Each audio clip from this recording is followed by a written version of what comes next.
Hello and welcome to my YouTube channel. I am on self-quarantine from the coronavirus day 5 or something around there. This is me ironing my pieces that I need to mend, prepping them to sew. These were awesome fast fashion pieces that I've had. They fell apart. This piece that I'm ironing now just needed ironing, and since I had my iron out, I did it at the same time. I'm using an iron Black & Decker, I believe, from Amazon, and also the pad underneath it is this really cool pad from Amazon. I will link that in the description box below, but I really love it. It works so great on my tabletop, and it's so easy to fold up and put away. This piece was particularly difficult to iron. So I'm really taking this time from the coronavirus to focus on getting myself more in order, my psychological health more in order, my physical health more in order, really focusing on self-care. I plan on, after my personal 2-week quarantine, to come out of here a much better person and to have so many of my things done. Mending was one of the many things that I wanted to do and complete. And it's really been good to have this goal in mind, to really distract myself and also spend my time wisely during this time. Here I am. I mended a strap on a dress, you just saw that, and now I'm threading some black thread onto a bobbin. I was struggling to find a bobbin. I had to empty one, and I was trying to get the bobbin out of the plastic holder with my beautiful long nails, and it was not working well at all. I was a little frustrated. I was like, why? So I finally succeeded in getting that thread worked out, and I had to empty that bobbin. And here's me putting the black thread onto the bobbin. The bobbin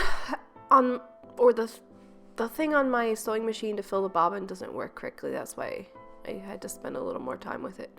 My sewing machine's pretty old. I've had it for a while, probably over a decade. It makes me feel really old. I did get it when I was like 14 years old, to be fair. So yeah, this is me on the second piece. This is a sweater that I had that the shoulder seam just popped out. It was a seam that had zero strain on it. Like, there was no pressure on the seam. It was a big, loose, baggy sweater. It just fell apart, literally. And I'm like, cheers to fast fashion. Go figure. So I was a little annoyed by that and the purchase.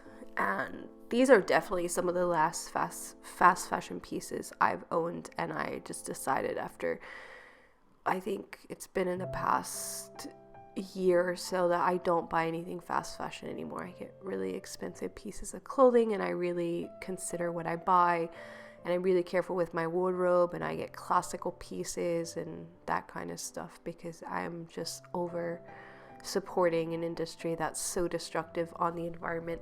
So, and in the process, I get pieces of clothes that are falling apart and just not happy with it. And it seems like the seams on stuff have gotten worse over the years. I don't feel it's gotten better, because I don't remember having this many clothes that would have holes until I started getting a little bit cheaper clothes. And then I went back to, actually I pay now more than ever for clothes, but I don't own many pieces at all. It's great. So this seam I'm done with. I double check it just to make sure that it is working, that it's intact, everything. There's no holes, nothing. Make sure that it went in well, and it went great. So moving on to my next piece, I had these pair of pants. They were very frustratingly expensive, and I don't think that the material or the quality of them was worth paying $90 for them. I really don't. I've had them for a few years, and 2 years, but I wore them a lot.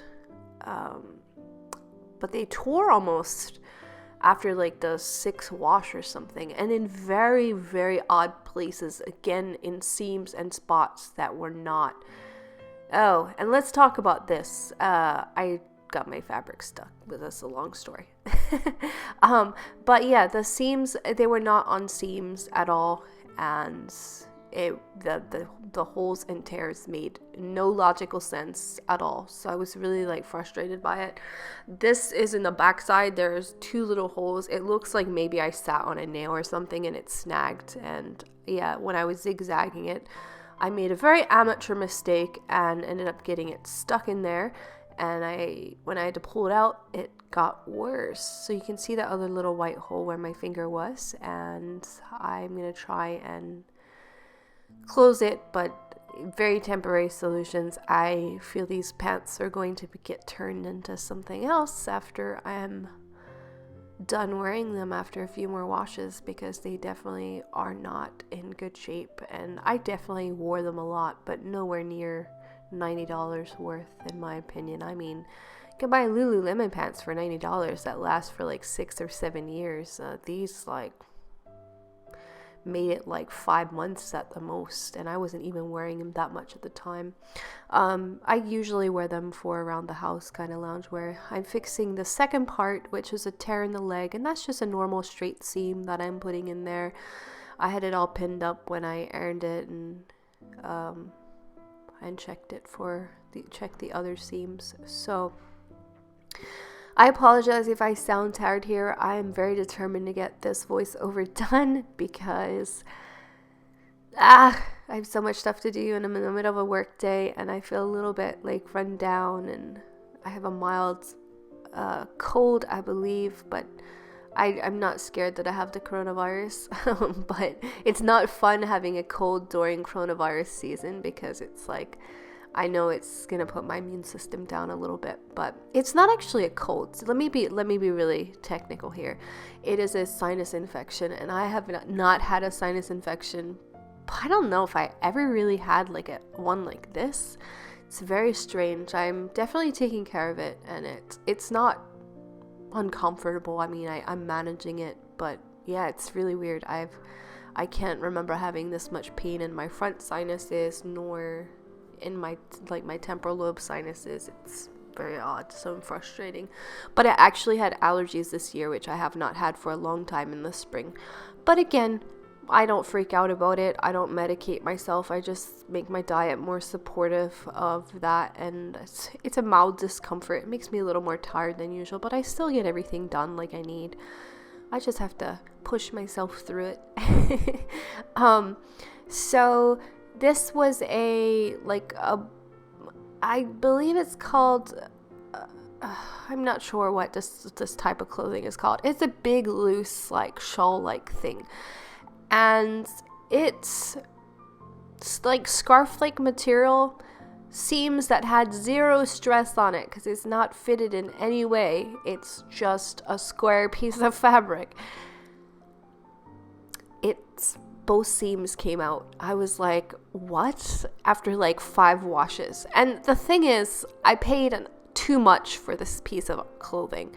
Actually, it was gifted to me, but I thought it was too much for how it held up. It was terrible. I was really disappointed with that. It was a moment of like, this actually wasn't a fast fashion piece. It was a boutique piece. I don't know. I was so disappointed with it. Kind of floored at how bad it was. So I'm just doing 2 flat seams on this one, and it's a pretty simple fix, not very difficult. Didn't run into any difficulties. This is 2 straight stitches. I tried to do reverse stitch, like back forth, just to make sure the ends were good. My sewing machine does not bottom feed, so you'll notice me trying to keep the cloth nice and flat and straight. It looks like I'm pulling on it, but I'm not actually pulling on it. I'm just trying to keep it really feeding at the same pace on the top and bottom, because it gives a perfect stitch, versus if it can get kind of stuck if the bottom, without a bottom feed. It gives a much nicer seam. If you can get a sewing machine with a bottom feed, obviously you are winning. like hashtag winning. I was not hashtag winning with this. So yeah, I highly recommend doing mending. It's really easy, it's fun, it's a little challenging at times, but it's well worth it, and at least you can get some more life out of some clothes. And or if you have favorite clothes that you really want to save, you can save your pieces of clothing often. So thank you so much for joining me today. Thank you, and I appreciate your company while I did the mending.